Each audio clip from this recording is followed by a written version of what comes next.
सुन लिया आत्म कल्याण की दृष्टि से। देखो, मनोरंजन के लिए या टाइम पास के लिए या धन प्राप्ति के लिए सुनोगे, ये ज्ञान कभी भी आपको समझ में नहीं आ सकता, क्योंकि ये ज्ञान खाली सुनने मात्र से समझ में आने वाला नहीं है। ये ज्ञान सतगुरु रामपाल जी की विशेष रजा से समझ में आएगा।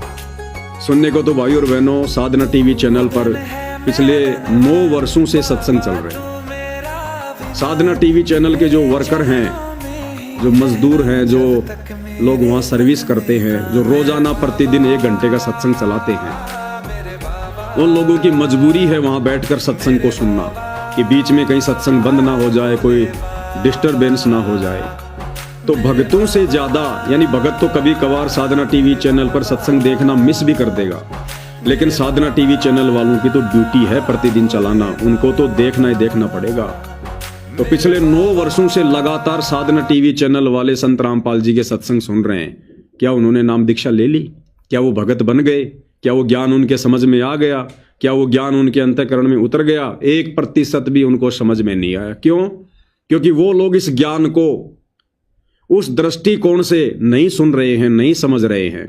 आत्म कल्याण वाले दृष्टिकोण से नहीं सुन रहे हैं, केवल एक पैसे की दृष्टि से कि हमारा धंधा है, सत्संग चलाएंगे, उधर से पैसा मिलेगा। तो ये ज्ञान मात्र सुनने से समझ में नहीं आता भाई और बहनों। सुनने को तो परमात्मा सतयुग से सुनाते आ रहे हैं। बड़े बड़े विद्वानों को परमात्मा ने ये ज्ञान सुनाया है। वशिष्ठ जैसों को, दुर्वासा जैसों को, विश्वामित्र जैसों को, मार्कंडे जैसों को, मनु जैसों को, क्या ये ज्ञान उनकी समझ में आया? टपका भर भी नहीं आया। तो बहन ने आत्म कल्याण की दृष्टि से अपने गुरुदेव के वचनों को सुना, तो अंदर वो तड़फ, वो कसक पैदा हुई सतलोक की।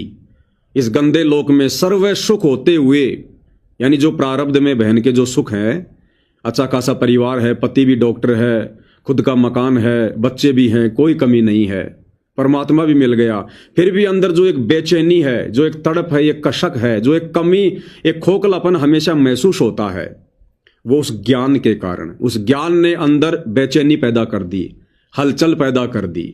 अब वो ज्ञान यहां पर सुख से रहने नहीं दे सकता, आपको इस गंदे संसार की गंदी व्यवस्था में रमणे नहीं दे सकता, क्योंकि वो ज्ञान ऐसा ही है, पूरे सिस्टम को हिला के रख देता है। तो इस आधार से बहन ने परमात्मा जी से अर्ज की, अरदास की। तो गुरुदेव भगवान ने कहा कि बेटी अगली बार। बहन ने कहा कि परमात्मा ले चलो। गुरुदेव ने कहा कि बेटी अगली बार। बहन को चिंता बनी कि अगली बार का मतलब है अगला जन्म, और अगला जन्म, ये परमात्मा, जरूरी नहीं है कि अगले कलयुग की पिछली पीढ़ी में फिर आप मुझे अपनी शरण में ले लोगे।